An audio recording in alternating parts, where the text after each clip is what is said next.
Разкош,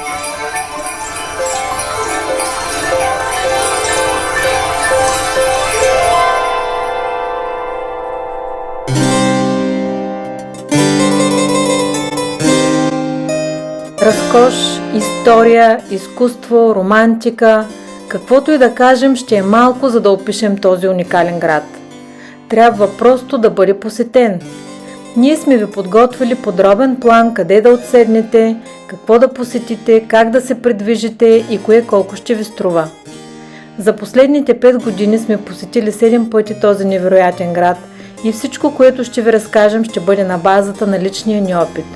Ако нещо сме пропуснали или искате повече информация, пишете в коментарите под видеото и ние ще се постараем да ви отговорим бързо. Отделете поне 2 дена за Венеция и за целта ще ви е нужно място, където да преспите.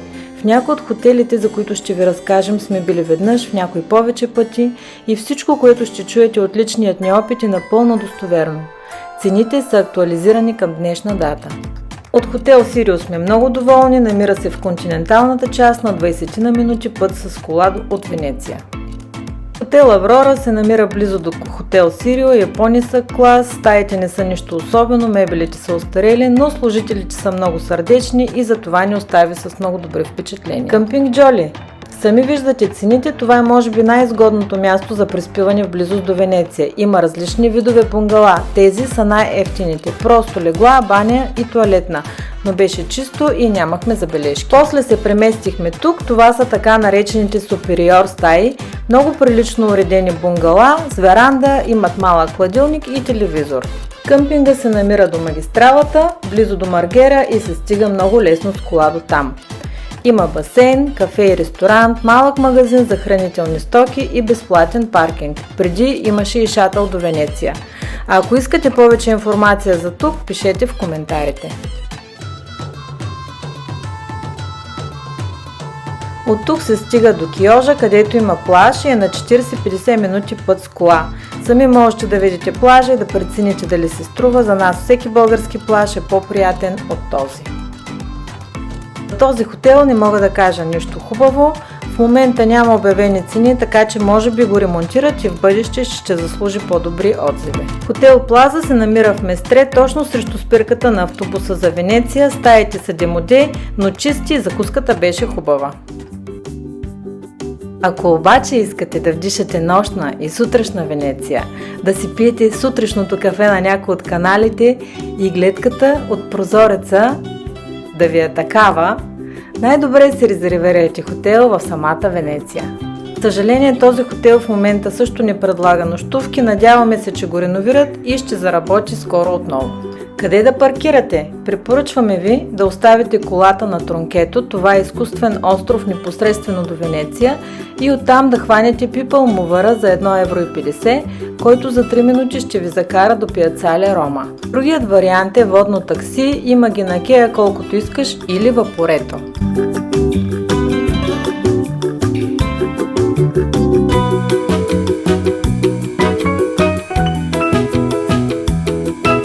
Всъщност не мога да си представя посещение на Венеция без Вапорето. Това е общественият транспорт тук, така да се каже водните автобуси, и се използва както от местни, така и от туристи. Тук е страницата, откъдето да си купите онлайн билет или просто да видите цените. Има и други катери и за да не се объркате, гледайте за инициалите ACTV. Билети можете да си купите онлайн в Местре от павилионите за цигари или от Венеция на водните спирки за самите вапорети.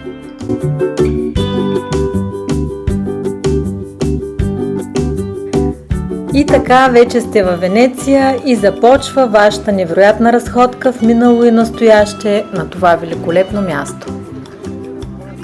Горещо ви препоръчваме да посетите дворецът на Дожите или Палацо Дукале. Построени в готически стил, е истински архитектурен шедьовър. Залите, които са служили за тайни и явни съвети и политически решения, просто поразяват с великолепието си.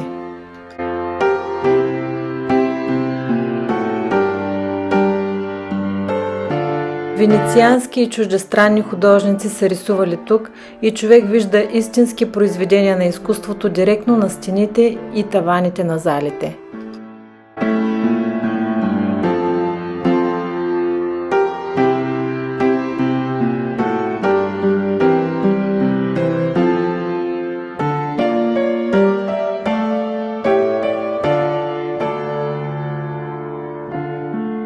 Тук обаче също са осъждали обвинените в престъпления и са ги изпращали в затвора, който е свързан с Палацо Докале само с един мост. Ето, това е била последната гледка на престъпниците срещу закона. Минавали са по моста на въздишките и вече знаете защо са го нарекли така. За някой тази гледка е била последна и местните казват, че понякога виждат привидения там, гледащи през процепите към Венеция.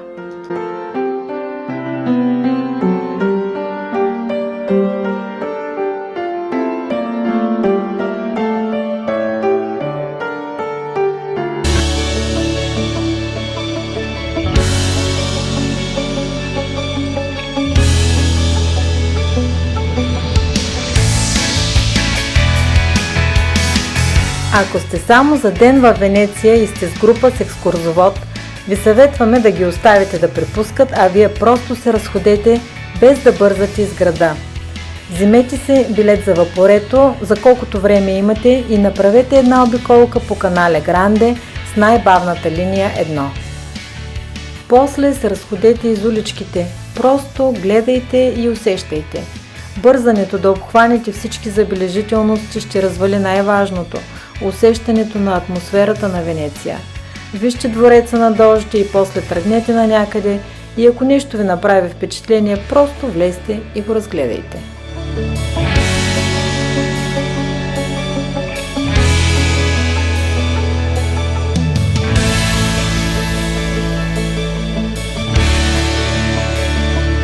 После седнете на някое кафе, поръчайте си капучино или коктейл и се наслаждавайте на музиката и гледката. Не се дразнете на многото туристи. Венеция е била претъпкана и през средновековието, когато е била един от големите търговски центрове. Красивите неща привличат.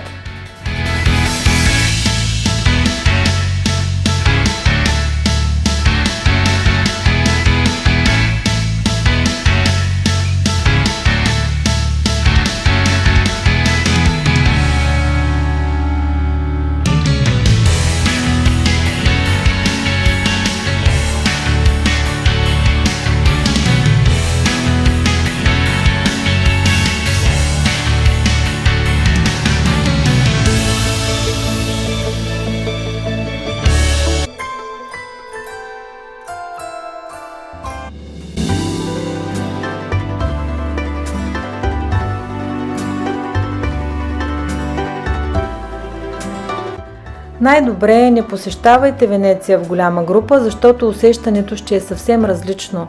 Ще се лишите от емоцията, която градът предизвиква, когато сте в интимно обкръжение. Затова най-добре сами си организирайте идването тук.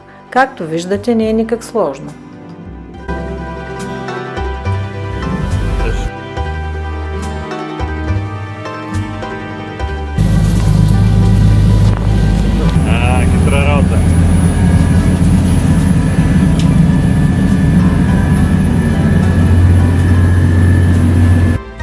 Цените не са толкова високи, колкото се говори, просто ако не искате да харчите много, потърсете някой ресторант или кафе в отдалечените квартали.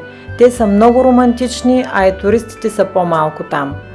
Пили сме тук много вкусно капучино то-го за 1,50, парче пица от павилиончетата струва 5-6 евро, а средната порция прястена паста то-го, която ви правят в момента и е много вкусна, можете да намерите от 6 до 8 евро. Правете си снимки, няма по-подходящо място за спомени.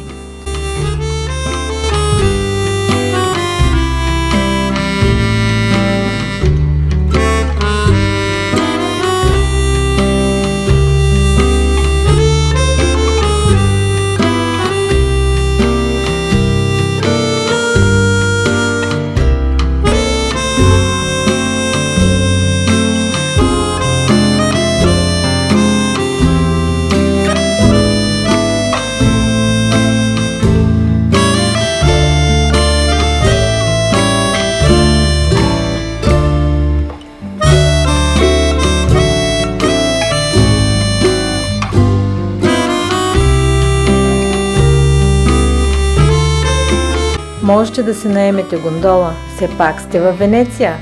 Не очаквайте обаче разходка по канале Гранде с нея. Тя ще ви разведе по малките канали, където водата е по-спокойна, иначе трябва да се разберете предварително. Цената предни години беше 90 евро за 40 минути, тази година е 50 евро, може би заради намаления поток на туристи са паднали и цените, но вероятно е временно.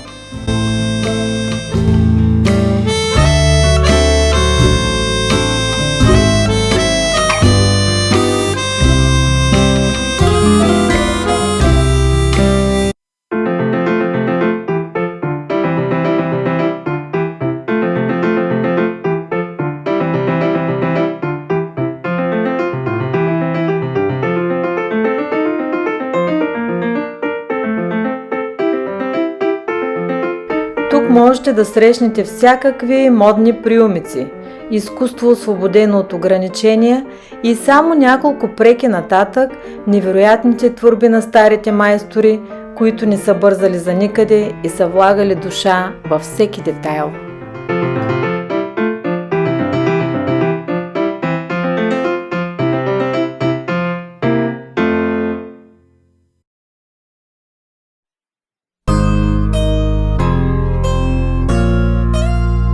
Ако имате повече от един ден време тук, посетете островите около Венеция. Най-забележителни са Мурано, Бурано и Лидо. До тях стигате със същите вапорети, с които пътувате из Венеция. На всяка спирка има маршрутите, така че ще се ориентирате лесно. Нашата първа спирка е остров Мурано. Вземете вапорето от спирката Фундаменте Нове или Сан Марко Сан Закария и след 30-40 минути сте вече тук. Мурано прилича малко на Венеция, но в доста по-семпъл вариант.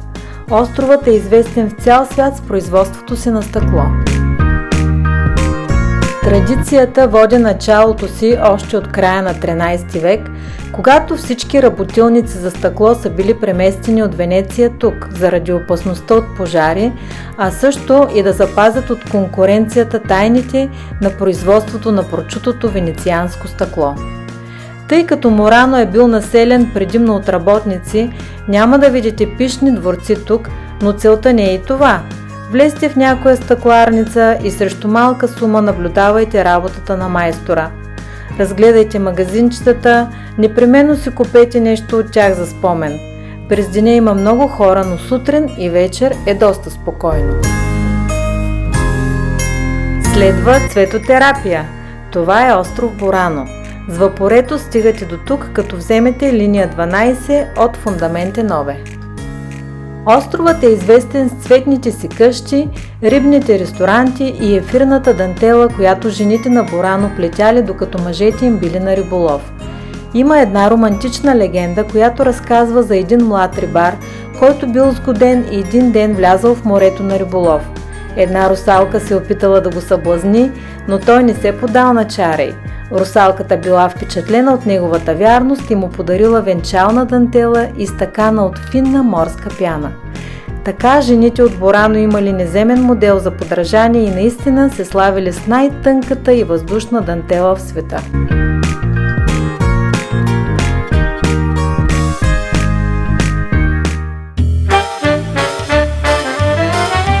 Сега пътуваме към остров Лидо. Тук е доста по-различно, има дори транспорт и всичко е по-модерно. Лидо е известен със своите плажове, кинофестивалите, които се провеждат всяка година в края на август и с аристократичната си атмосфера.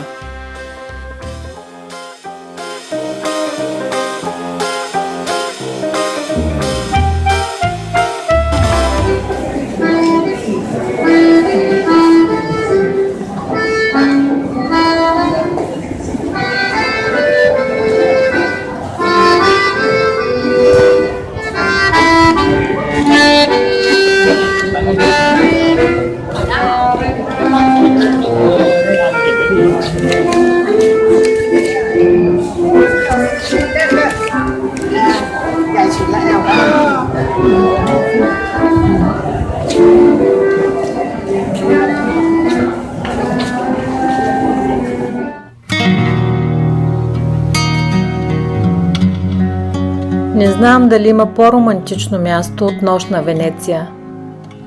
Повечето туристи бавно се разотиват, живота се забавя и докато слънцето залязва неусетно, улиците се обливат в златни светлини.